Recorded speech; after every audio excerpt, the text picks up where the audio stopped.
Welcome to the deep dive. Today we've got quite a stack of sources in front of us, and they present this really fascinating contrast. Yeah, it's like we're looking at the big organized chess games of global politics on one hand. Right, the sort of surgical chaos sometimes. Exactly. And then right up against that, you have the raw, desperate math of just human survival. So we're really going globe-trotting. We'll hit European politics, then swing over to Asia for some high-stakes trade stuff, and, well, then we have to look at some really critical points of conflict and disaster. Hmm. And our mission for you, listening, is pretty straightforward. We want to distill what really matters here, find those threads connecting, the elite political games with that grassroots fight for existence. And see where the systems we can rely on are maybe bending or just breaking down completely. Okay, so let's unpack this. We'll start in Greece. For, nearly 50 years now, since 74, modern Greek democracy had this unwritten rule. Yeah, a strong one. Once you were prime minister, once you left office, Yeah. that was it. You stepped back, stayed quiet, avoided the limelight, dignified silence, basically. And suddenly that rule isn't just bent, it's shattered. And by two major figures pretty much at the same time. It's really striking. And what it points to, I think, is this kind of power vacuum, maybe. You've got two former PMs, one from the left, one from the right, deciding, nope, my work's not done, forcing their way back in. Okay, so who's first? Let's start with Alexis Tsipras. He was the left-wing leader, PM from 2015 to 2019. Really oversaw those incredibly turbulent years of the debt crisis. Right.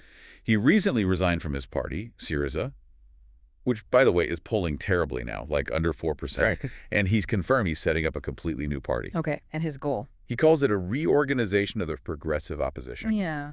Basically, arguing the current left just isn't cutting through. Yeah. And he's definitely trying to shape the narrative here. He's got this big autobiography coming out in November, timings, everything. And Tsipras is, well, he's a lightning rod, isn't he? You can see the current conservative PM, Mitsotakis, jumping on that history immediately. Oh, absolutely. Right. Mitsotakis had that recent jab saying he's fighting to make sure Greece doesn't become the laughing stock of Europe again. Ouch. That's a direct shot at the 2015 referendum, the one against austerity that failed pretty spectacularly. Exactly. But that's only one side of the coin. Because on the conservative side, you've got Antonis Samaras. He was PM before Tsipras from 2012 to 2015. Okay. And Samaras has become this figurehead for a really critical wing of the right. He fundamentally rejects what he calls Athens' appeasement foreign policy. Appeasement. So he's targeting those big compromises Greece made recently, like the Prespa agreement with North Macedonia. That's the big one, yes. Resolving that whole name dispute. And also any potential warming of relations with Turkey. He sees it all as giving ground unnecessarily. And his stance, it got so disruptive for the ruling party, his own party, New Democracy, that they actually expelled him late last year in 2024. Wow. Expelled. Yeah. And all the signs point to him forming his own new party, a sort of patriotic party, aiming to pressure the government from the further right. So let me get this straight. The current conservative government now has pressure from a fragmenting left, potentially led by Tsipras again, and a splintering hard right, led by their former PM Samaras. That's the landscape. It's messy. But why? Why now? Why are these veterans suddenly feeling the need to come back? Is there no new blood? Well, one political scientist, Lefteris Kousoulis, had a pretty sharp take on this. He blames what he calls a flourishing crony system. A crony system. Yeah, his argument is that this system basically stifles genuine internal party democracy. It prevents new faces, fresh talent, from actually rising through the ranks. So the system is clogged up. Pretty much. It's so resistant to internal change that the only way to really shake things up or bring in different ideas is to bring back the old leaders, just maybe in slightly different packaging. That's quite an indictment. Political structures so entrenched, they just end up recycling their past because the new can't get through. It's a powerful dynamic to watch. Okay, so let's shift gears. We'll leave those internal power struggles in Europe and look at the external power struggles squeezing nations in Asia. Let's talk South Korea. Right. This came into sharp focus at the recent APEC summit, the Asia-Pacific Economic Cooperation meeting in Gyeongju. South Korea's president, Lee Jae-myung, made a really significant declaration there. Which was? He basically said that their long-standing approach, the kind of balancing act of U.S. for security, China for economy, oh, that's officially over. Dead. And you can really see why that balancing act is becoming impossible, can't you? If you look back and look at the current trade number. Absolutely. I mean, cast your mind back to 2016. Seoul agrees to host the U.S. AHI missile defense system. Oh, yeah, I remember the fallout. Instant Chinese retaliation. They hammered South Korea's tourism, retail, entertainment. Major economic pain. And some of the sanctions are apparently still lingering even now. So that showed the risks. And the trade picture has shifted, too. Dramatically. 10 years ago, China was buying way more South Korean goods than the U.S. The gap was nearly 15 percentage points Okay. by 2024. That gap had shrunk to less than 1 percentage point.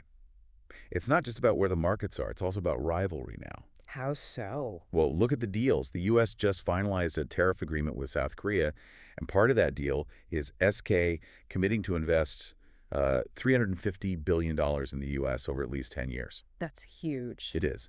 And at the same time, China has become a direct global competitor in key industries where South Korea used to be dominant. You know, things like EVs, electronics.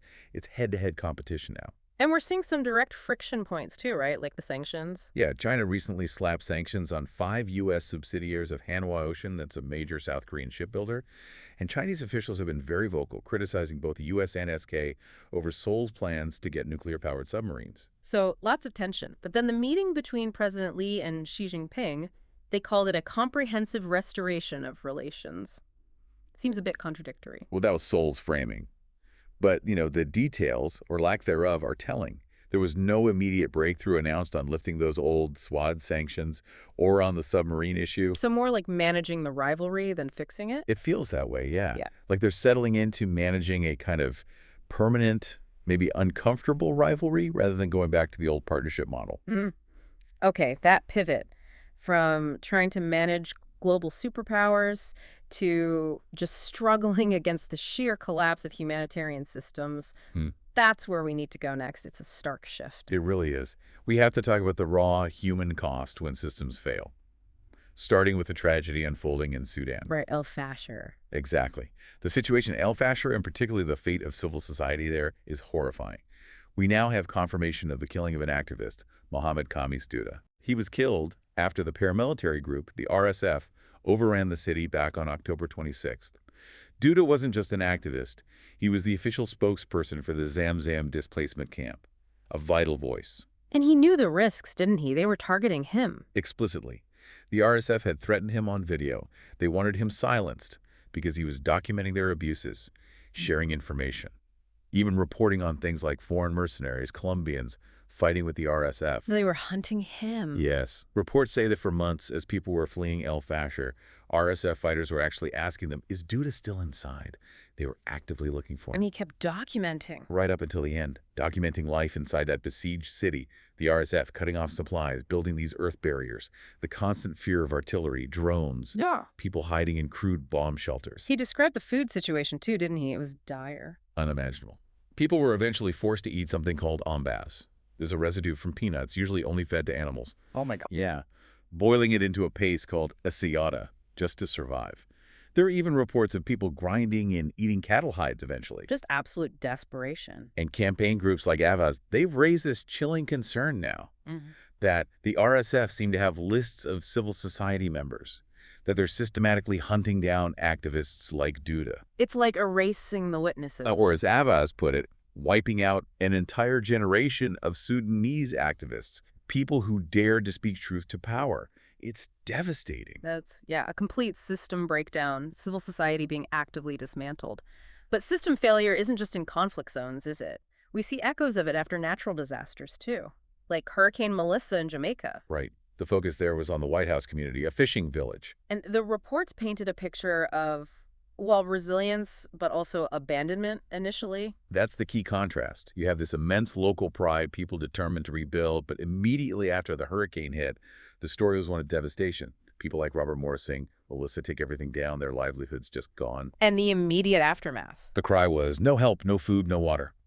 It points to that critical gap the storm hits, local capacity is overwhelmed, and the larger systemic aid response.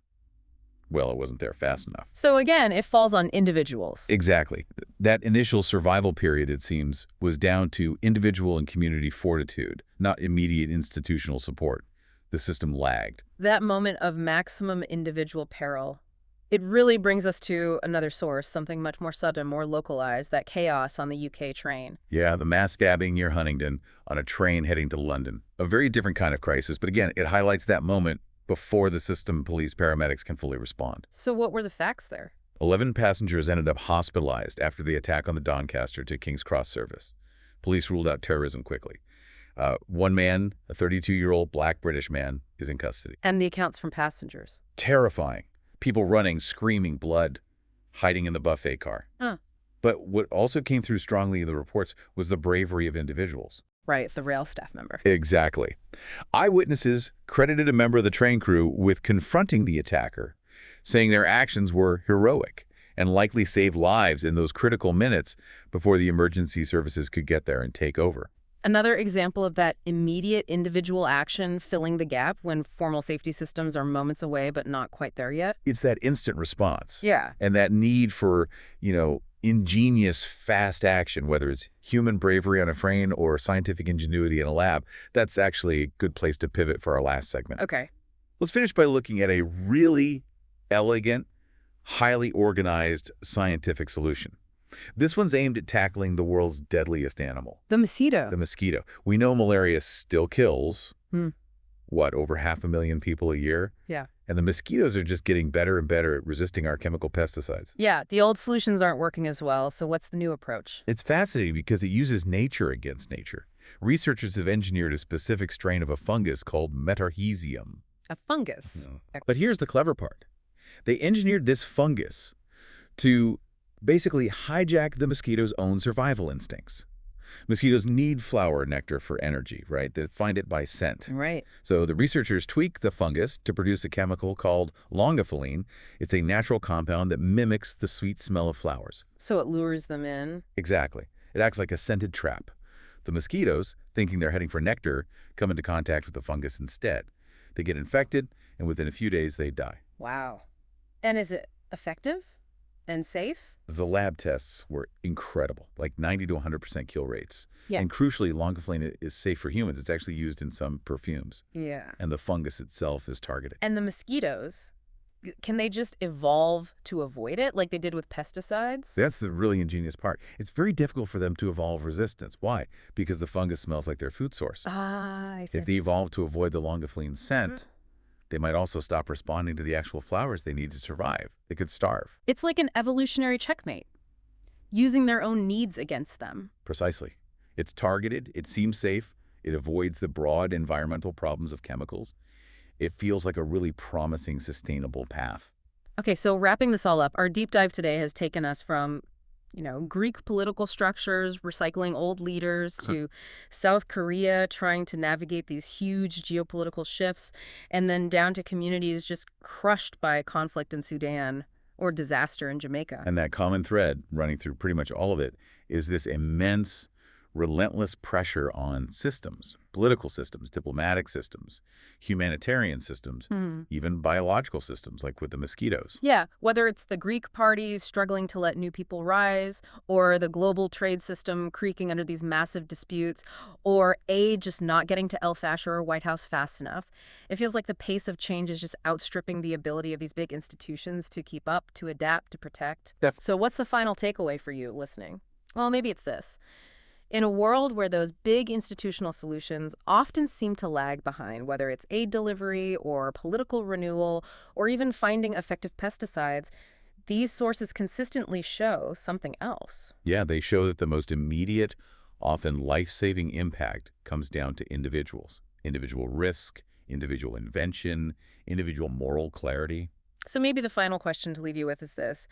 When the established systems fail, and these reports suggest they often do, sometimes violently like in Sudan, sometimes structurally like in Jamaica, what does that mean for the role of the individual? Is that kind of decisive individual action? Yeah. The activist telling the truth despite the danger, the rail worker stepping in, the scientist finding that natural weakness is that becoming our most reliable first line of defense in a world that's struggling to keep pace?